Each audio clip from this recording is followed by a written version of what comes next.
नमस्कार। हकीकत में मैं राकेश वर्मा आप सभी का स्वागत करता हूं। झारखंड विधानसभा चुनाव 2 चरणों में होने हैं, जिसका प्रथम चरण 13 नवंबर 2024 को होंगे और दूसरा चरण 20 नवंबर 2024 को होंगे।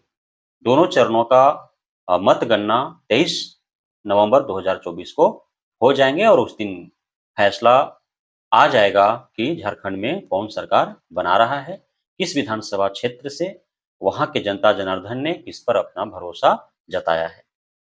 कुल 81 विधानसभा क्षेत्रों में से 43 विधानसभा क्षेत्रों का मतदान 13 नवंबर 2024 को प्रथम चरण में होंगे और शेष का 20 नवंबर 2024 को द्वितीय चरण में होंगे। प्रथम चरण का जो मतदान 13 नवंबर को होने हैं, उसके लिए सभी 43 विधानसभा क्षेत्रों के लिए नामांकन का अंतिम तिथि 25 अक्टूबर 2024 तय थे। इन 43 विधानसभा क्षेत्रों में सबसे हॉट सीट हुसैनाबाद विधानसभा क्षेत्र बना हुआ है। हुसैनाबाद विधानसभा क्षेत्र में 25 अक्टूबर 2024 अंतिम नामांकन की तिथि के दिन लगभग 10 उम्मीदवारों ने अपना नामांकन दर्ज किया। कुल हुसैनाबाद क्षेत्रों से नामांकित उम्मीदवारों की यदि बात करें तो 15-16 की लगभग संख्या है। अप्रॉक्स 1-2 इधर-उधर हो सकते हैं। जिसमें 6 ऐसे चेहरा हैं जो चर्चित हैं, जिनका अपना जनाधार है, जो लोगों के बीच लोकप्रिय हैं, लोग चाहते हैं और जानते हैं। 10 ऐसे हैं जिनका हो सकता है कि उनका अपना जहाँ के वे निवासी हैं, जिस हुसैनाबाद के जिस पंचायत से, हुसैनाबाद के जिस क्षेत्र से, वहाँ के लोगों में वो लोकप्रिय हों, वहाँ के लोग उन्हें जानते हों। लेकिन हुसैनाबाद क्षेत्र से बाहर उन 10ओं का नामो-निशान नहीं है, उनकी कोई चर्चा नहीं है। नामांकन पत्र उन्होंने भरा है, जिस कारण मीडिया, सोशल मीडिया, समाचार पत्रों के माध्यम से उनका नाम प्रकाशित हुआ, तब लोग जाना कि हाँ, इस नाम से भी किसी ने हुसैनाबाद क्षेत्र से अपना उम्मीदवारी पेश किया है। यदि 6 लोकप्रिय जो चेहरा हैं, जिससे हुसैनाबाद क्षेत्र के साथ-साथ बाहरी भी उनकी लोकप्रियता है और उनका नाम है, पहचान है, तो उन 6 उम्मीदवारों का यदि हम नाम का ज़िक्र करें, तो इसमें पहला नाम आता है जो वर्तमान में वहाँ के विधायक हैं, जो दूसरी बार वो 2019 में चुनाव जीत करके विधायक बने। वो मंत्री भी रह चुके हैं झारखंड प्रदेश के वहाँ के सरकार में। उनका नाम है कमलेश कुमार सिंह, जो पूर्व में एनसीपी से उम्मीदवार रहे हैं और जीत भी हासिल की है उन्होंने, लेकिन इस बार वो भाजपा के टिकट पर चुनाव लड़ रहे हैं। दूसरा यदि हम बात करें तो संजय सिंह यादव जी का नाम आता है, जो आरजेडी के टिकट पर चुनाव लड़ते रहे हैं, 2 बार वे भी प्रतिनिधित्व कर चुके हैं हुसैनाबाद विधानसभा क्षेत्र का और इस बार पुनः आरजेडी के लालटेन छाप चुनाव चिन्ह को लेकर के वो मैदान में उतरे हैं। अर्थात आरजेडी एवं वो जो गठबंधन है, इंडिया गठबंधन, जिसमें कांग्रेस है, झामुमो है, अन्य छोटे-मोटे दल हैं, तो उससे वो चुनावी मैदान में उतरे हुए हैं। तीसरा यदि चेहरे का हम बात करें तो वो हैं कुशवाहा शिवपूजन मेहता, जो बीएसपी के टिकट पर हाथी छाप चुनाव चिन्ह से चुनाव लड़ते रहे हैं और 2014 में वो ऐतिहासिक मतों से विजय हासिल करके हुसैनाबाद क्षेत्र का प्रतिनिधित्व कर चुके हैं। लेकिन 2019 में उनके साथ ऐसा परिस्थिति उत्पन्न हुआ कि उन्हें त्याग पत्र देना पड़ा, जो अपना पूर्व का मातृदल था बीएसपी, और वो आजसू ज्वाइन कर चुके थे। पिछले साढ़े 5 साल लगभग अपना पूरा जो ऊर्जा था उनका वो झोंक दिया आजसू के लिए। लेकिन 2024 में पुनः एक बार उनके साथ ऐसा हालात और परिस्थिति बना कि चुनावी मैदान में आने के लिए उनको फिर से पार्टी बदलना पड़ा और पुनः एक बार बहन मायावती जी के शरण में उन्होंने अपना कदम रखा और वे अपने मातृदल बसपा के चुनाव चिन्ह हाथी छाप से अपना उम्मीदवारी पेश कर रहे हैं। ये 3 लोकप्रिय चेहरा हैं, सर्वलोकप्रिय चेहरा हैं। उसके बाद अन्य 3 जो लोकप्रिय चेहरा है, उसपे हम यदि नाम का ज़िक्र करें, उस पर यदि हम चर्चा करें, तो उसमें भाजपा से ही अ, बगावत करके 2 निर्दलीय के रूप में उम्मीदवारी पेश कर रहे हैं। उनमें पहला नाम है विनोद कुमार सिंह जी का और दूसरा नाम है कर्नल साहब का। कर्नल साहब हों या विनोद कुमार सिंह जी हों, इन दोनों को यह उम्मीद थी कि उन्हें इस बार भाजपा से टिकट मिलेगा और भाजपा का उम्मीदवार वही होंगे, इसलिए कि कमलेश कुमार सिंह का चुनावी घोषणा होने से पूर्व तक कहीं से कोई उम्मीद ही नहीं था कि वे एनसीपी छोड़ करके भाजपा में आएंगे। लेकिन एकाएक एनसीपी छोड़ करके वो भाजपा में आते हैं और उनको टिकट भी मिल जाता है और विनोद कुमार सिंह और कर्नल साहब का टिकट कट जाता है, तो बागी तेवर अपनाते हुए निर्दलीय का रुख अपनाते हैं और उन्होंने नामांकन कर रखा है। अन्य जो छठे नंबर पर आते हैं वे हैं आरजेडी से जिनका उम्मीद था कि इस बार उनको टिकट मिल सकता है, वे भी टिकट के रेस में थे। उनका नाम है कमलेश सिंह यादव और उनको जब आरजेडी से टिकट नहीं मिला, संजय सिंह यादव को मिल गया, तो वे भी अ, बागी बने और बगावत करके वे हालांकि निर्दलीय पर्चा उन्होंने नहीं भरा है, बल्कि सपा के चुनाव चिन्ह पर वो चुनावी मैदान में उतरे हुए हैं। इस प्रकार से ये 6 जो चेहरा है, वह नामचीन चेहरा है, जिसका अपना जनाधार है। अब इसमें यदि हम देखें तो भाजपा का 3 फाड़ हो चुका है। उसमें कमलेश सिंह अलग हैं, विनोद कुमार सिंह अलग हैं और कर्नल साहब अलग हैं। उसके बाद यदि हम बात करें आरजेडी का, तो आरजेडी से भी संबंधित 3 उम्मीदवार हैं। पहला तो संजय सिंह यादव हैं, दूसरा जो आरजेडी से बागी होकर के सपा का दामन थामे अशोक सिंह यादव हैं और तीसरा एक अन्य यादव परिवार से चुनावी मैदान में वो निर्दलीय के रूप में अपना पर्चा भरा है। 3 यादव हो गए, 3 राजपूत हो गए और कुशवाहा जाति की ओर नजर डालें तो इसमें एक कुशवाहा से पूजन मेहता हैं और दूसरा एक अशोक कुमार मेहता के नाम से हैं। उनका कोई बहुत अतिरिक्त नाम नहीं है। वो अपने पंचायत या वहीं तक 2-4 पंचायत जिला परिषद क्षेत्र तक वो सीमित हैं। तो उनके उनसे विशेष प्रभाव इन पर पड़ने वाला नहीं है। अन्य भी मुस्लिम कैंडिडेट भी एक हैं, उसके बाद पासवान परिवार से भी एक कैंडिडेट हैं और अन्य पिछड़े वर्ग से भी कुछ कैंडिडेट्स हैं। कुल मिलाकर 15-16 के आसपास जो है कैंडिडेट्स हैं। लेकिन नामचीन चेहरा में 6 हैं जिसमें सबसे अधिक जो प्रभाव पड़ने वाला है वह है भाजपा उम्मीदवार पर और आरजेडी उम्मीदवार पर, चूंकि यादव परिवार से 3 हैं और 3 राजपूत परिवार से हैं और जो 3 राजपूत परिवार से हैं कैंडिडेट वो तीनों भाजपा से ही संबंधित हैं। तो भाजपा का ही जो वोट है, राजपूतों का जो वोट है, वो उन तीनों में विभाजित होगा और जो 3 यादव परिवार से हैं तो वो एक जाति के नाम पर भी यादव हैं और साथ ही आरजेडी से ही संबंधित वो तीनों रहे हैं। तो आरजेडी का और यादव का जो वोट है वह भी 3 हिस्सों में बटेगा। हालाँकि आरजेडी का जो वोट है वह सर्वाधिक संख्या में संजय सिंह यादव को ही प्राप्त होंगे और भाजपा का जो वोट है वो सर्वाधिक संख्या में कमलेश कुमार सिंह जी को ही प्राप्त होंगे। लेकिन कहीं न कहीं उनके मतों का बँटाधार हो रहा है। वहीं यदि शिवपूजन मेहता जी का बात करें तो एक कुशवाहा परिवार से एक और कैंडिडेट हैं तो कुछ वोट तो काटेंगे ही काटेंगे।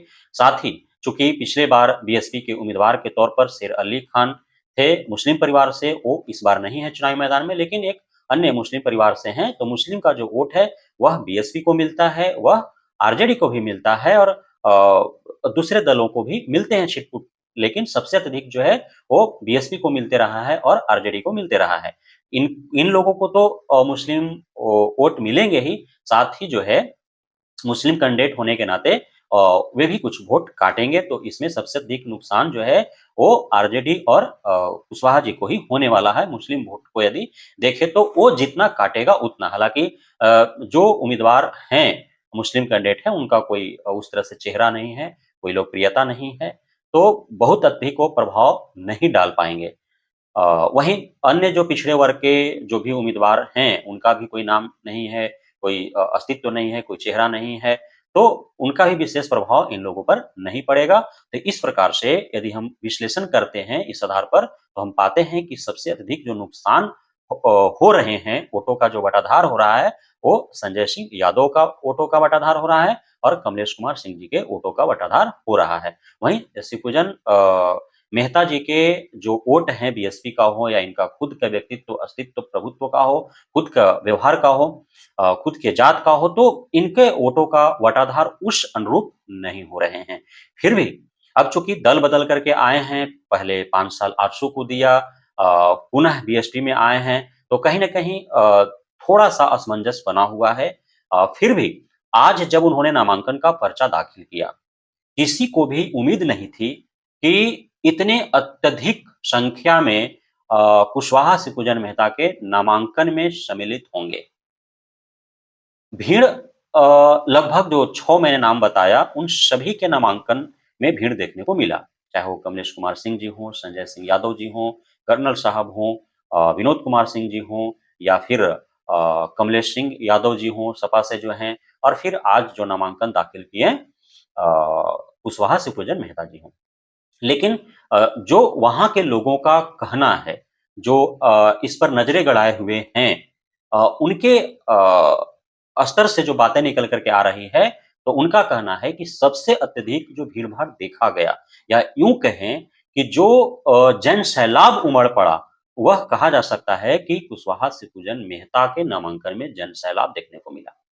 अब जब उम्मीद से परे, जबकि किसी को उम्मीद ना हो कि कुशवाहा शिवपूजन मेहता के नामांकन में इतने भारी संख्या में लोगों का जुटान होगा, जन सैलाब उमड़ पा जाएगा और जब देखने को मिल रहा है, तो फिर कहीं न कहीं तकलीफ तो है, जो प्रतिद्वंदी उम्मीदवार हैं, उनके मन मस्तिष्क में कहीं न कहीं जो है यह अब डर और खौफ उत्पन्न हो गया है कि कुशवाहा शिवपूजन मेहता फिर से अपना अस्तित्व कायम कर चुके हैं।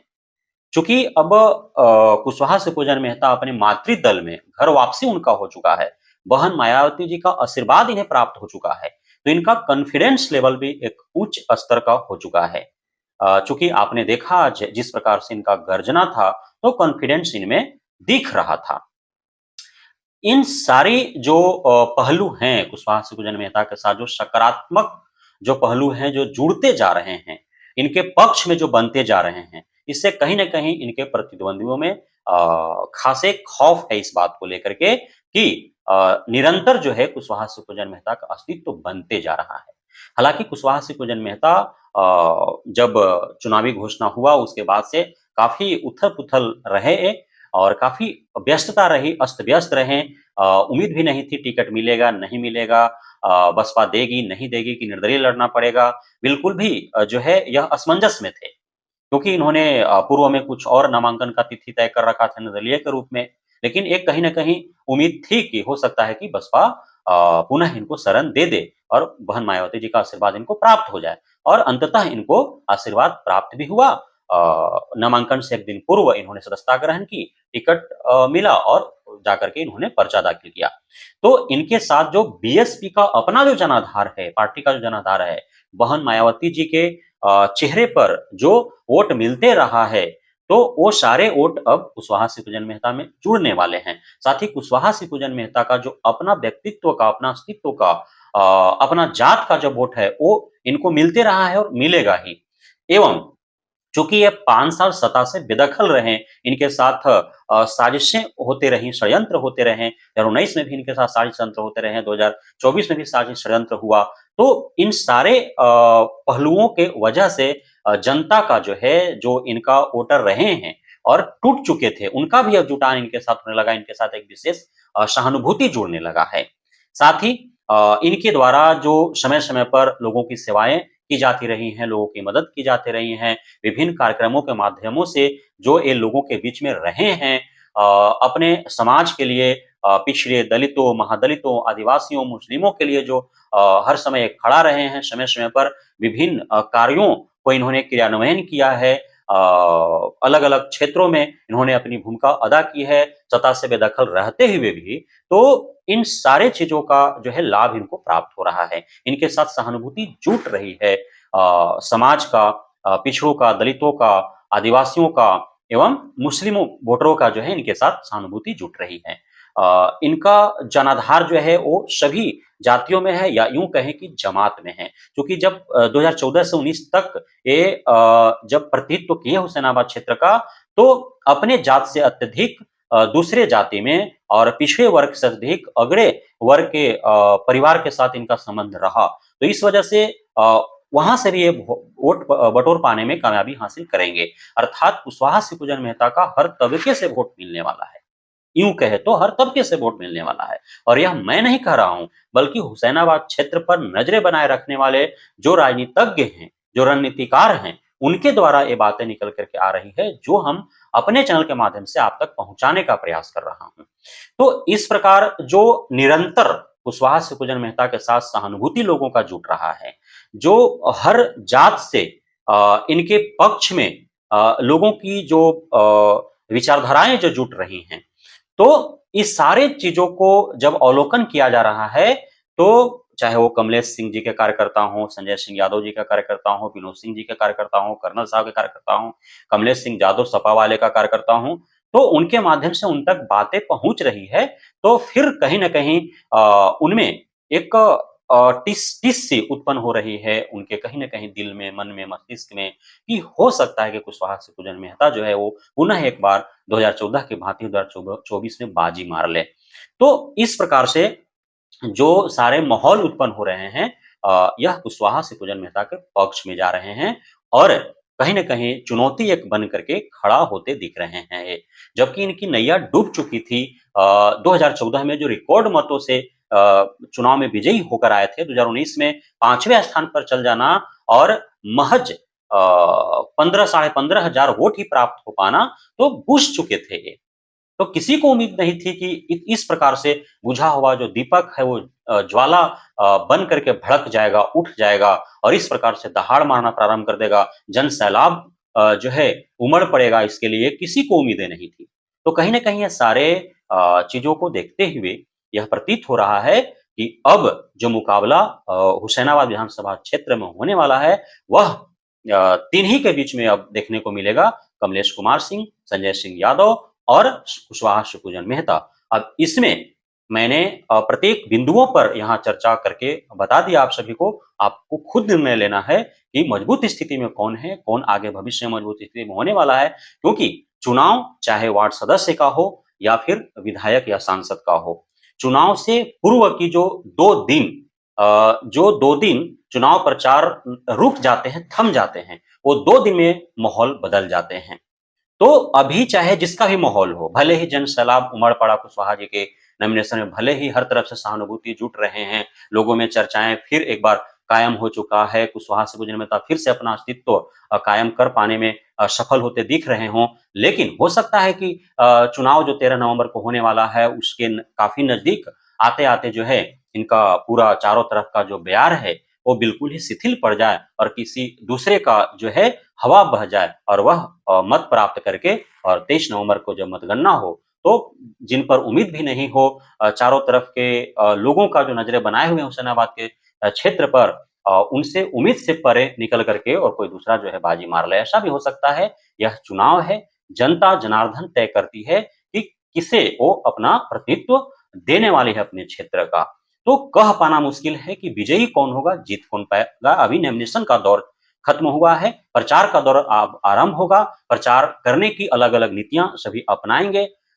यह भारत देश एक लोकतांत्रिक देश है, सभी स्वतंत्र हैं इसमें अपने अलग-अलग तरीकों से प्रचार करने का और उसमें वो जनता को आकर्षित करेंगे, किस प्रकार से वो सभी को लोक लुभावन बातों से लुभा पाते हैं, किन-किन घोषणाओं से वो जनता को अपनी ओर आकर्षित कर पाते हैं, किस प्रकार से जनता में भरोसा बना सकते हैं, कायम कर सकते हैं, तो उन पे निर्भर करता है और सारे बातों का अवलोकन करते हुए और 13 नवंबर 2024 को हुसैनाबाद क्षेत्र की जनता जनार्दन जो है वो मत प्रदान करेगी, मतदान करेगी और उसके उपरांत ही जो है 23 नवंबर को जब फैसला आएँगे तो पता चल पाएँगे कि कौन हुसैनाबाद क्षेत्र का प्रतिनिधित्व करने वाला है। बहुत-बहुत धन्यवाद आप सभी हुसैनाबाद वासियों का हमारे इस चैनल को इतना प्यार देने के लिए।